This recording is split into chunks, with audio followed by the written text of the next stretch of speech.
All right, good evening. This is Kevin Dawson with Coffee with Democrats. We are totally excited to be able to join you live and in person.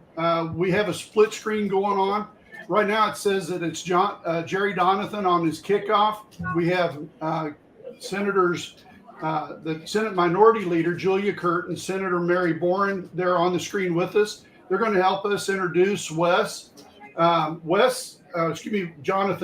Jerry Donathan is running for Senate out of McAllister. And just give you a little background about Jerry Donathan. He's dedicated his life to serving the country, the United States of America, and his community. He enlisted in the Navy. He spent 4 years on active duty before later joining the Oklahoma National Guard, where he retired as a master sergeant. His service included responding to the Murrah building bombing in Oklahoma City and participating in Operation Desert Shield and Desert Storm. After a distinguished career in the military, Jerry retired from the National Guard in 2006 and went to work for the McAllister Army ammunition plant and retired from that in 2015. Jerry is community focused and he's an advocate for working Oklahomans. And I'm going to turn it over to Senate Minority Leader Curt and Senator Mary Boren. So welcome and thanks for being on Coffee with Democrats. You guys are awesome. Thanks for joining us. Thanks so much for having us. Just first of all, I'll take over as leader in November, so I don't want to jump ahead of Kay Floyd here, but I'm thrilled to be leader-elect and to be with Senator Boren. One of the great things is we get to come and see McAllister, fabulous, adorable downtown, and lots of people out here to see Jerry on his Right. And, here you have the kind of candidate you want running, somebody who's been in his community, committed to his community for a long time, and he was willing to step up. We talked to him not very long before filing, and he just said, people in my community deserve a choice. And we were so proud that he stepped up. And so we wanted to come here and show up and show that it matters. Yeah. Mary? And part of being in our caucus is that we back each other up and we have each other's backs. And this is hard work that we do, but the reward and the payoff for being a Democrat in Oklahoma is you get to meet the people that have your back. Right. As we drove all the way to McAllister just to meet this community of people that are on the same team and are committed to passing on the work to the next generation. And Jerry has been committed to doing that throughout his whole life. And we wanted to make sure we had his back tonight. Well, I'm so proud. About ready to start. Excellent. Thank you so much for being there and helping to introduce Jerry. I think he's getting ready to start talking. So we'll let Kevin for doing this, and thank you everybody that's watching, and we'll have a lot of exciting work between now and November. Absolutely. And we want to make sure that everybody understands we're going to have to both support Jerry financially, but also with our time and effort. We've got to be able to help him go do door knocking. We've got to provide water, whatever it takes to get people out and get people excited about voting for Jerry. Thanks, everybody. We'll stick around because we've got more coming on here. We're going to hear from Jerry Donathan himself here shortly.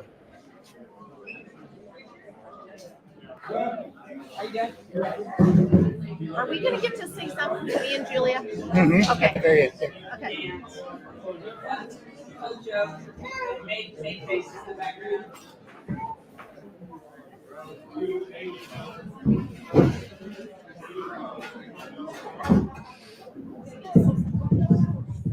Hey, how's everybody doing tonight? Good, thank you. Thank you, everybody, for coming out tonight. I'm Wes Garner, I'm the campaign manager, and we're getting this campaign kicked off.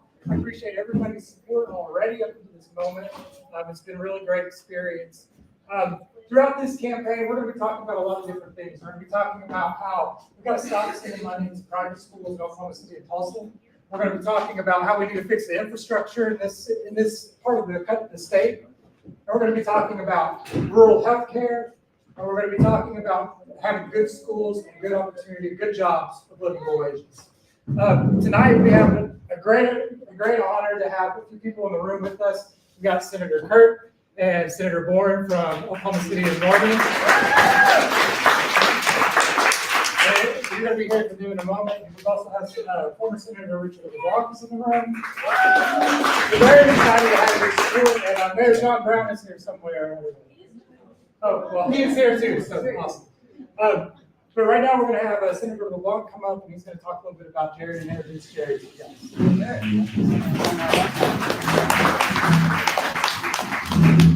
Thank you. And I think right now, Oklahoma is in a very critical stage in our lives' history. We have been under Republican control for the last 10 or so years. And all I can say is all our state is doing is just be on the decline. We got a governor up there who wants the state to be a top 10 state. And there were statistics last week. I think everything he said we're top 10, we're like at 48 or 49. How can he stand up there and say that we are a top 10 state when we're not there? And we're not going to get there under his leadership or the people we have in the legislature. Because all they want to do is take care of the big cities and the private schools. And that's a big thing that I just detest. We people live in southeastern Oklahoma. We live here for a reason. We're here because this is where we grew up. This is where we have roots. This is where our family grew up. This is what our family had roots. How many of you have parents that remember the Depression? They went through it. Well, the Republicans are trying to get us in the same situation right now. All they want to do is pad their pocketbooks and do what they want to do for the best of themselves. Look at Congress. Of course, I know we have no control over Congress other than the ones we send up there, and we sent the same bunch back just last Tuesday. There's not one change that we have done. And the main problem we have in Oklahoma today is what the Democrats lived by for years, the straight party balloting. It's so easy because we used to say, stamp that rooster till the feathers fly. And that worked because we kept Democrats in office. Now then the Republicans have that and they're just cramming it down our throats because all they're doing is stamping that eagle and watch the eagles fly because that's killing us right now. Donnie Condon got beat because of straight party balloting. He would still be, if he had turned out, he would have been our representative had it not been for that. That's how critical it is. And across the state, we've had the same thing because the Republicans have just taken over. Tuesday night, we did the election results on the radio. And I think in the numbers I had, there were 27,000 registered voters in the state of Oklahoma. And I think over half of them were Republicans and independents. That's the problem we have. Everybody just joining the bandwagon to be a Republican. Look at every county office in this Pittsburgh County right now are Republicans.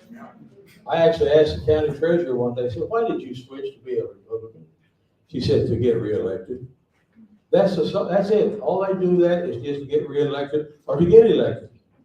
And it's just a terrible shame. And even this year we had, I think of the county races we had in Pittsburgh County, we had one Democrat and there was the incumbent who is appointed county assessor, and she had an opponent, but then he didn't withdraw for the damn election. He still got 300-something votes.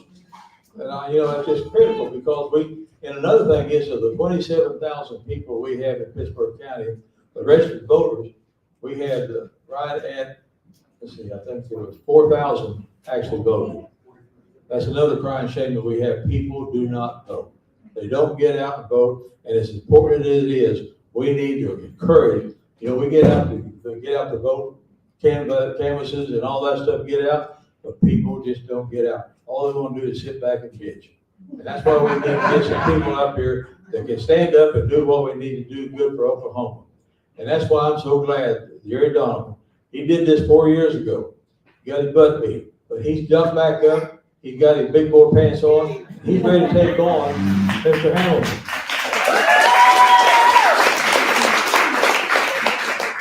And one thing I want you to do, and we're going to be getting the numbers out. We're going to get the voting record of Mr. Hamilton and just see how many votes that he and his Republican co-cars voted that is detrimental to southeastern Oklahoma. And believe you me, we're going to find a bunch of them. Because all he does is follow what the leader says, and the leader has said, well, we're going to do this, we're going to do that, and the hell with the rest of them. And what's so funny, the pro tem designate in the Oklahoma State Senate from Ada got beat by the Republican. So that shows you the leadership is not there. They don't have the leadership in the Senate. And I don't know who's gonna be the Speaker of the House, because Charles McCall's term limited as well. So he's going out. It's gonna be a horse race, I guess, who's gonna be the leader of the House.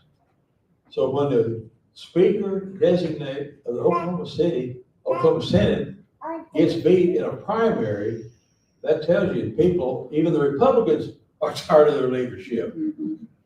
So we need to change that, folks. We need to get some more Democrats in there so we can kind of take control of this state. I was in the Senate for 10 years. Actually, Senate 9 years and the House 1 year. I was in the Senate when we were in the majority. I was in the Senate when we were tied. And I was in the Senate when we were in the minority. And let me tell you, it's just like daylight and dark being in the majority and being in the minority. Because the senators who are here tonight, they'll tell you, and being in the minority, what, there 8 of you or 9 of you? 8. 8 Democrat senators and 48 Senate seats in the state of Oklahoma. They have their caucus in the phone booth. And that's terrible. That's terrible, folks, that we have 8 Democrat senators in Oklahoma City. Because that is we call it the upper house. It is the upper house because they have legitimate aims that they do for the state of Oklahoma. And these ladies here are here with you, and they'll tell you that they might get a consideration to get a bill heard in committee, but getting it passed out of committee is it's bad, right? They'll tell you their own stories about that. Even when I was in the Senate, we were the minority. Actually, the year that we were tied, it was funny, I was the chairman of the Judiciary Committee. Actually, I was the co-chairman of the Judiciary Committee. Senator Williamson from Tulsa was the Republican co-chair, and I was the Democrat co-chair because we were tied 50-50. He had bills that he wanted to vote. I vetoed them, said, no, we're going to hear that. Well, I had bills that I wanted to hear, but he vetoed that because he didn't want to hear my bills. So really, we didn't get anything done. So that's just the way it is when you're tied, so nobody wins. But I'll tell you what, folks, this is critical. We need to get our friends out. We need to get people out to vote. If we want Oklahoma to prosper, to really be a top 10 state, we need to get rid of Republicans in leadership. We need to put Democrats back in there that work for the people. Work for the people. That's what we're concerned with. And you know what? We don't get there on looks. We don't get there on voices. We get there on money. And that's what's so important, that we contribute tonight and on through the campaign, because we can't do this on our good looks or credit card, whatever. We're going to have to pony up, because Republicans, you know, they really pony up big time. They got money galore. They got a lot of money. But us Democrats, you know, we're hardworking people. We're the working backbone of the state of Oklahoma. We need to step up and give him some money. So, Jerry Donovan, we're here to support you. We're going to do what we can do to get you elected this year, because I know it's a battle. It's an uphill battle, but we'll get out and work, get the contributions in, and get out and spread the word. But let's turn this state around. This event will help us do that. Jerry Donovan.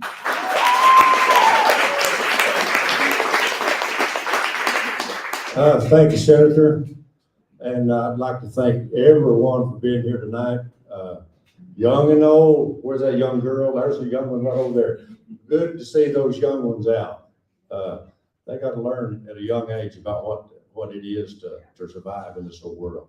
But anyway, I'm running for Senate District 7, covers 3 counties, Pittsburgh, Latimer, Haskell County, and a little bit of Sequoyah County. And it's a big, large area.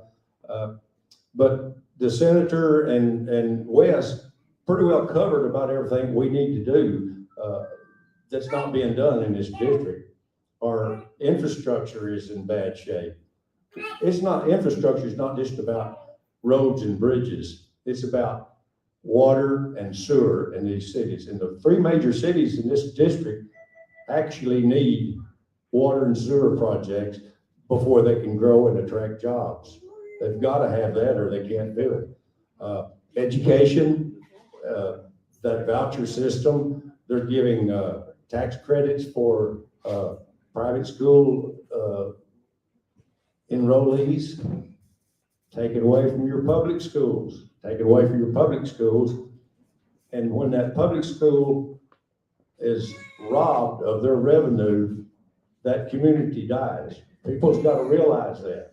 And we get to Oklahoma City, we're gonna fight for the rural schools for sure. And that's a big issue. There's another issue, straight party voting in the county elections. That is an issue that needs to be addressed in a state capital. Why should I not get vote because I'm a Democrat and the only one's running for sheriff is a Republican? He's gotta represent the whole county. That's all those county offices. There's things like that that needs to be addressed to help rural Oklahoma out. I enlisted in the Navy, served 4 years on active duty.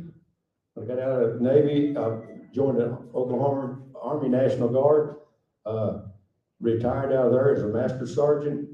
So I know what it is to organize and be accountable for things. And it is very important that we represent the Southeast Oklahoma in Oklahoma City with the good programs that we need. I'm getting my mind is wandering here, but anyway, we responded to the Oklahoma City bombing, and then I served in Desert Storm and Desert Shield. That's what I was trying to say. But anyhow, I have the experience of that, and I've got some college. I went to college on the GI Bill, and I was raising a family, and it's very important to get an education. And I got what I could, but I had to feed my family too. So I know the hardships that Southeast Oklahoma has. So I'm asking you for your vote and support, and send me to Oklahoma City, and we'll do our best to look out for Southeast Oklahoma. Do our best. I'm from Oklahoma, and I'm for Oklahoma. Thank you.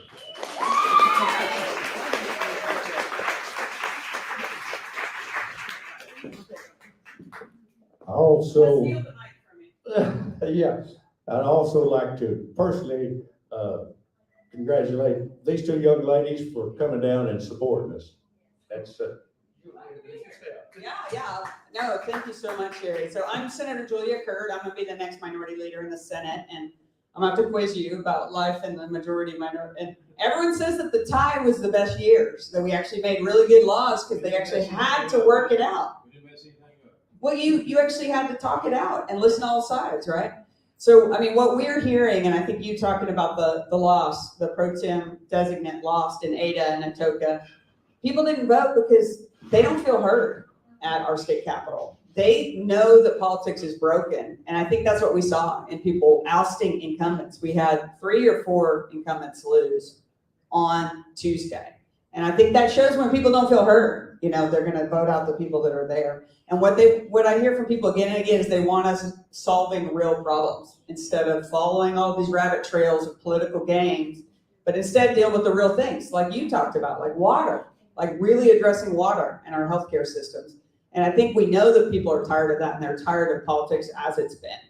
So I want to introduce, I was really thrilled when I told Jerry I'd come visit. I wanted to invite my good friend, Senator Mary Boren. She's from Tipton, Oklahoma, in the other corner of the state, and has done such a good job, even though right now Democrats only represent urban areas, really. But how do we make sure we keep the roots of representing all people? And I'll tell you that we fight for rural folks. We fight for rural land and water. We fight to try to make sure that corporate greed isn't overtaking local communities. And those are the kinds of things that I think are really important for the minority party to stand up for and have that voice, because I'll tell you, there's a lot of money going to special interests, and there's a lot of priorities for big business, and we do need job creators, but we also need workers, and we need local people to have decisions about their land and their water. So those are the kinds of things that I think we have to stand up for. But I was really pleased Senator Boren was able to come, so I want to give her a chance to say hello. Thank you, everyone, for being here. Let's give a plaque out for our party chair right there in the back that helped make all of this possible. Everybody in the That is hard work to keep a group that is so dispersed. Democrats down in McCurtain County and down here in Pittsburgh County, is a rare deal, right? I mean, you guys are fighting a tough battle. And the reason why I think it matters so much for you all to come together like this, and I really encourage you to meet regularly, is because that is one of the most resilient things you can do when you're the underdog, when you're the one that's under the thumb and being controlled by Republicans and your rights are being taken away. We know in history, those that come together and find fellowship with each other makes you have the courage to keep fighting and keep carrying on.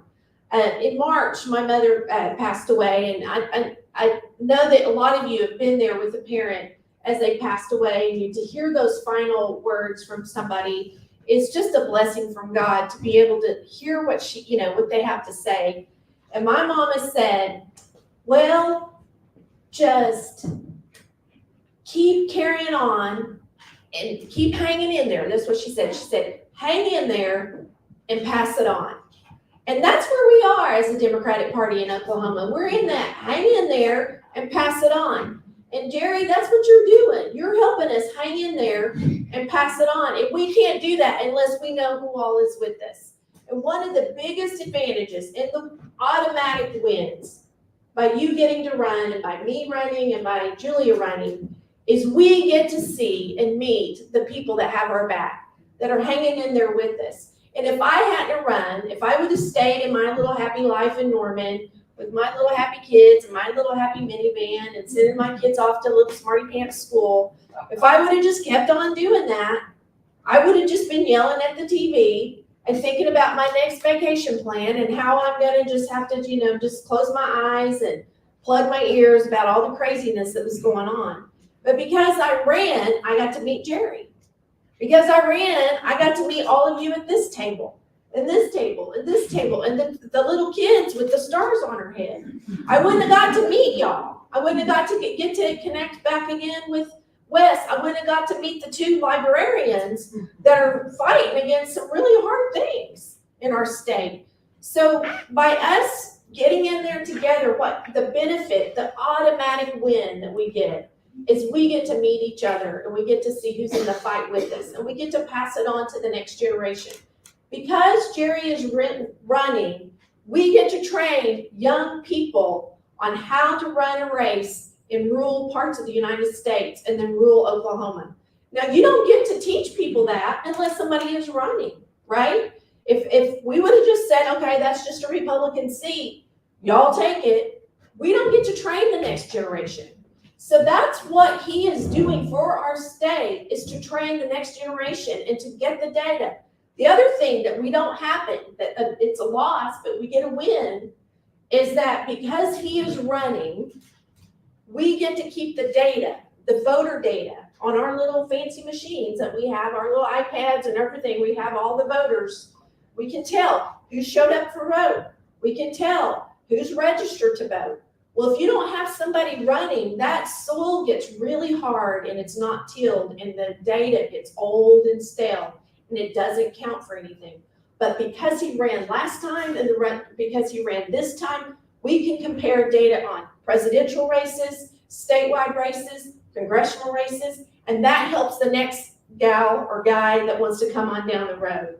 So you all are backing a winner. There is so much winning that we get to do just by running, and I'm very, very grateful for you all doing that.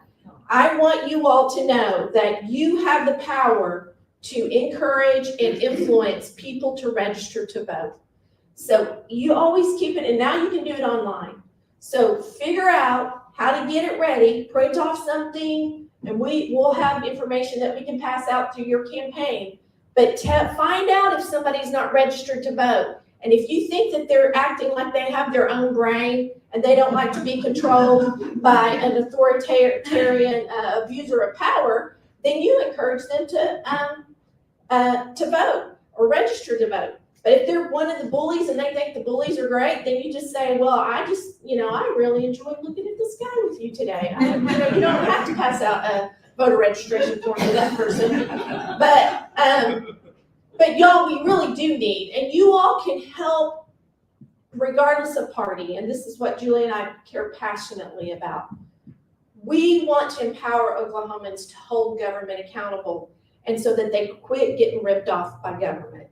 And you all get to help do that. So if you have a constituent issue and you don't know who to call at the Capitol, you can call us and we'll do our best to help connect you to who you need. But we need to work together to hold people accountable. And that's very, very important. Now, I know we talked about all the scary things, and this is one thing I really want y'all to understand. My husband's a physician, is a family physician. He went to OU, grew up in Little Axe. His parents were teachers. He lived in a log cabin, little poor kid that stayed in the books and kept his nose clean, and then he turned into a doctor. Well, because of the criminalization of modern medicine in Oklahoma, with IVF, with reproductive care, with hormonal therapies, criminalizing that, telling doctors, if you talk about this, or if you prescribe this, or if you treat this, you will lose your license and you will go to jail, or you will have a $10,000 fine. Doctors have choices to practice medicine and make a lot of money without all of that. And so the scariest thing on all of the scary things that we've talked about, that really the thing that scares me the most is that we will not have healthcare providers in our state providing care for the older people that need it, for the most vulnerable. And we've started to see the numbers of people not coming to Oklahoma for residency. If you stop that pipeline up, you probably already, how many of you have had doctors say, I'm not practicing anymore, I've moved? That's happened to you. Well, they'll retire. They're retiring. Nobody's coming in. Young people don't want to come into state if they're going to be thrown in jail for practicing modern medicine. And that's where we're at right now. And it scares me to death because of all the infrastructure things. If we get rid of our family care physicians and all of our physicians because they can go live in a state or a place where they don't have to worry about going to jail and they can make a lot of money, then it's like getting rid of a left-handed pitcher. You just don't do that. You don't throw your left-handed pitchers in jail for spitting tobacco on the ground, right? You don't do that. Well, that's what we're doing in Oklahoma with our physicians. So I just wanted to share with you the urgency about medicine in Oklahoma and to share that with the people that you're talking to and say, I am really worried that criminalizing modern medicine is going to jeopardize our health care for everybody. And I don't want to live in a state like that, and I don't want you to live in a state. I don't care what your party is. None of us should have to live in a state like that. So thank you so much, Jerry, for being here. Thank you for letting us talk and be able to come and visit with y'all. And I'll make sure y'all have access to us. But I want to hand it back over to my future leader. We just elected her as the minority leader. So we have 5 seats that we're really, really targeting. She'll tell you about all the seats throughout the state. And we're supporting Jerry to be able to make it over the finish line and help us keep Democrats getting elected throughout our state. And she's the one, she asked me to get in the car with her and come out here. And of course, I've got her back and you've got our back. And so that's why we're here. Julia, here you got it. Thank you. You can see that I don't serve with any passionate people, right? Not at all. But I mean, these are the kind of folks that you have fighting for other voices and fighting across the aisle. I mean, we work across the aisle all the time to try to make lives better across the state. And I think what I want to say about Jerry is he truly believes in democracy. And I frankly think veterans are more aware. I know my father, when he was in Vietnam, is when he became a real voter after that because he saw how policy is impacting our lives. And I respect that so much because when we don't have choices, we feel demoralized, right? If you go to the ballot, you don't like any of your choices, you don't have any options. We start to lose our hope about democracy. And I think what Jerry said was my community deserves to have people running. And so I'm really appreciative of that. And if you can contribute tonight's the night to do it. I encourage you to do it before he asks you, because candidates need to be busy meeting people, and he's trying to do a good job of being present out in all the communities that he would represent. Election years are the time to push our elected officials to do better. It is. So ask those hard questions of people who are running in your community. I can't believe how few people ask me those hard questions, but you can, and you can push them to expect more. And I want to thank Jerry. I want to ask you to support him as best you can all the way through November. Thank you.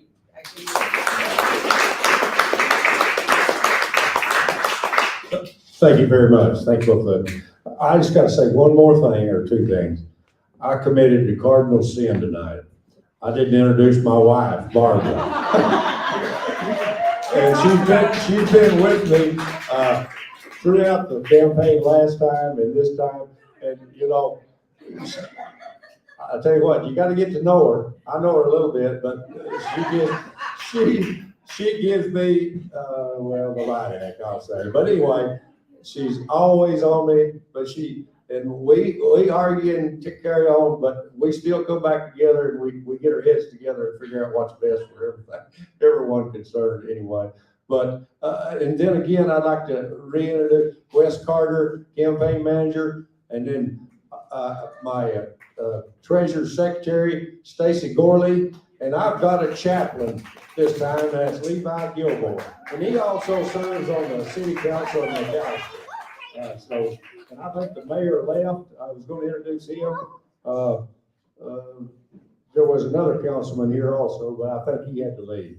They had something else going. But I really appreciate everyone coming out.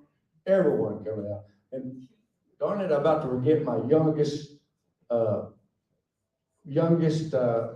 backer right there, Madeline. Madeline is, she's the first, she helped at my first sign and got her photo taken. Madeline is my number one supporter. Thank you, Madeline. But anyway, as they said, and again, I appreciate y'all driving down here and taking time out to do this. It means a lot to me in our campaign in Southeast Oklahoma, and it means everything.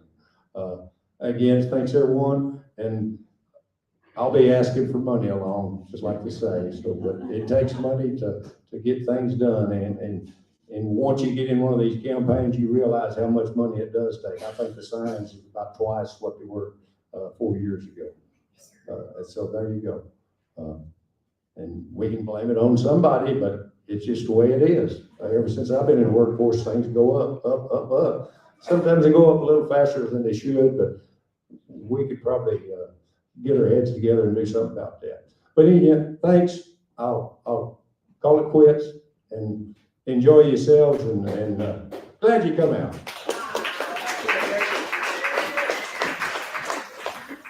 All right, guys, that concludes our speeches. We're going to have Jessica Martin's going to play some music, so y'all hang out. We're going to be here till 8 o'clock, so thank you guys for coming.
people involved here. All right, we're going to do this all over again because my mic was muted there the whole time. But again, go down here and look up this secure ActBlue account, this link right here.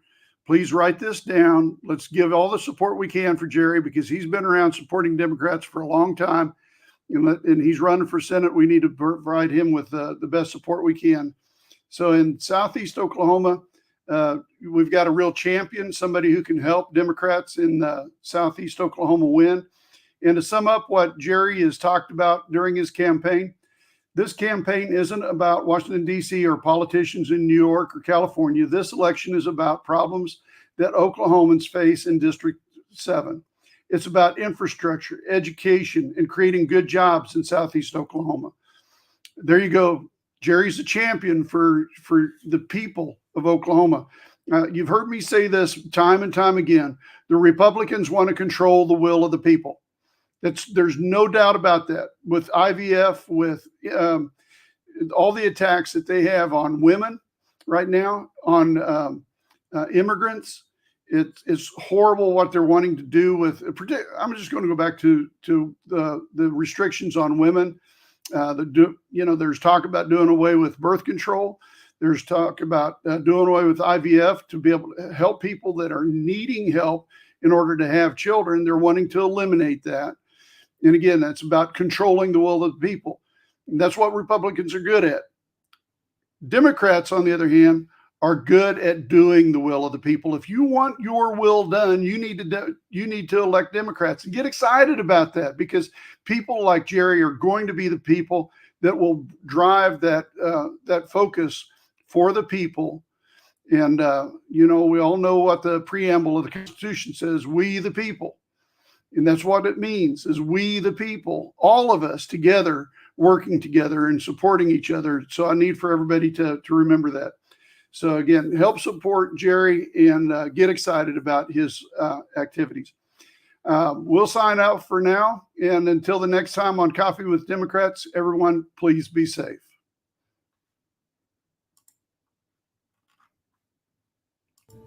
This segment of Coffee with Democrats is brought to you by Steve Holcomb, Attorney at Law.